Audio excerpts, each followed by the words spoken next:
الحمد لأہلہ والصلاة لأہلہا اما بعد۔ محرم کے لغت میں معنی آتے ہیں معظم، معزز اور محترم کے۔ اس مہینے کو چونکہ اللہ رب العزت نے ایک خاص فضیلت اور ایک خاص عظمت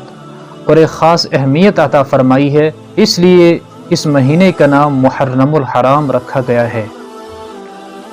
قرآن پاک میں اللہ رب العزت کا ارشاد ہے ان عدۃ الشہور عند اللہ 12 شہرا فی کتاب اللہ یوم خلق السماوات والارض، کہ مہینوں کی گنتی اللہ رب العزت کی یہاں 12 ہیں،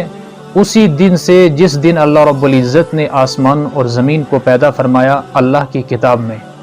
منہا اربعۃ حرم،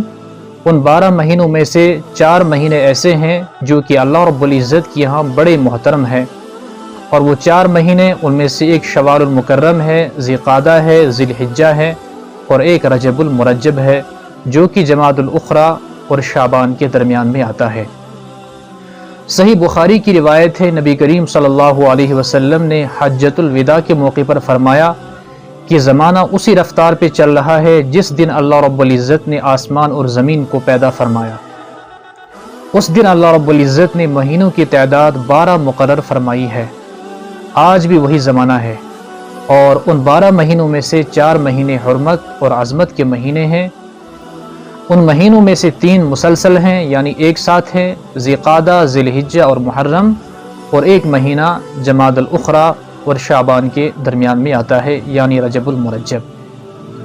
حرمت کا معنی یہ ہے کہ ان مہینوں کے اندر آپس میں لڑنا، آپس میں جھگڑے کرنا، آپس میں فساد پھیلانا اس سے قطعاً منع کیا گیا،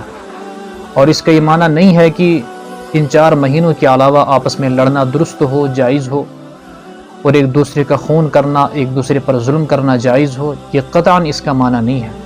بلکہ معنی یہ ہے کہ جس طرح عام مہینوں کے اندر باقی سال کے اندر بھی آپس میں لڑنا حرام ہے، ممنوع ہے، جرم ہے، اس لڑنے اور لڑائی کرنے کی شدت ان 4 مہینوں کے اندر اور زیادہ اللہ کے نزدیک بڑھ جاتی ہے۔ تو جو لڑائی اور جنگ کرنا آپس میں باقی مہینوں کے اندر بھی انتہائی قسم کا جرم ہے، وہ جرم ان 4 مہینوں کے اندر اور زیادہ بڑھ جاتا ہے۔ یہ ہے حرمت کا مفہوم۔ اس مہینے کی ایک خاص فضیلت نبی کریم صلی اللہ علیہ وسلم نے بیان فرمائی۔ صحیح مسلم کی حدیث ہے، حضرت ابو ہریرہ رضی اللہ عنہ فرماتے ہیں قال رسول اللہ صلی اللہ علیہ وسلم افضل الصیام بعد رمضان شہر اللہ المحرم،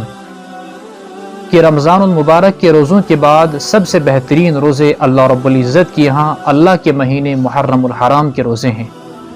اس مہینے کو اللہ کا مہینہ کہا گیا، یوں تو تمام مہینے اللہ ہی کے مہینے ہیں،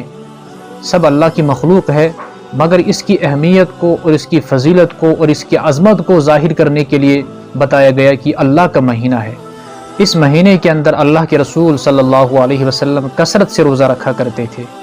یہاں تک کہ ایک دوسری حدیث کے اندر آیا کہ رمضان المبارک کے بعد اگر آپ صلی اللہ علیہ وسلم کسی مہینے میں کثرت سے روزے رکھتے تھے تو محرم الحرام کے مہینے میں روزے رکھتے تھے۔ یوں تو ذی الحجہ کے اندر روزے رکھنا اور شعبان میں روزے رکھنا بھی بہت بڑا ثواب ہے، لیکن اس مہینے کو خاص قسم کی نوعیت اور خاص قسم کی جو اہمیت حاصل ہے وہ ان مہینوں کو حاصل نہیں ہے۔